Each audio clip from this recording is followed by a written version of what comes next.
Muscle tissue can be broken down into three types: skeletal muscle, smooth muscle, and cardiac muscle. The muscle tissue types are differentiated by their functions and the shapes of their individual cells, with each associated with a different type of motion. Skeletal muscle is associated with voluntary motion linked to the movements of the skeletal system. Smooth muscle is associated with involuntary motion governed by bodily functions or reflexes, while cardiac muscle is associated with pulmonary motion.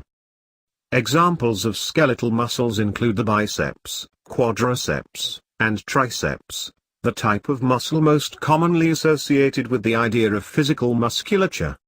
These muscles are all connected in some way to the body's bone structure. They are comprised of long and short cylindrical fibers, which are in turn made of striated cells with nuclei at the edges of the cells. These muscles are under conscious control, or voluntary motion. Skeletal tissue can further be broken down into white or red muscle tissue types. Each has different purposes and different chemical compositions, such as the myoglobin that gives red tissue its color.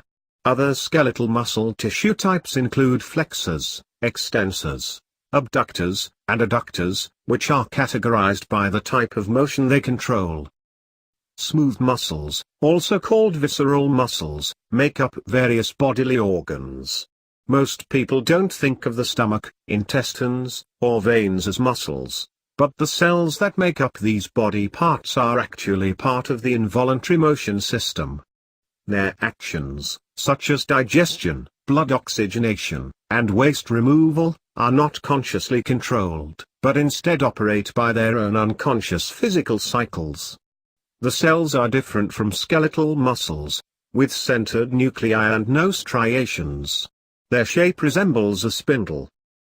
The last type of muscle tissue, cardiac muscle, can be found only in the walls of the heart. The cross-striated, single-nucleus cells form quadrangular muscles with interlaced branching fibers. Although their motion is involuntary, their specialized form and function separate cardiac muscles from other muscles with involuntary motion.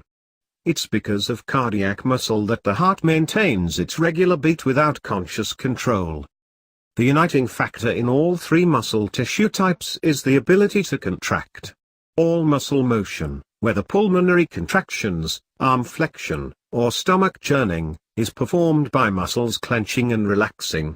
Muscle cells don't exert outward motion. Instead they create motion by pulling and causing other body tissues or connective tissues to either draw inwards or fall outwards when the muscle cells relax.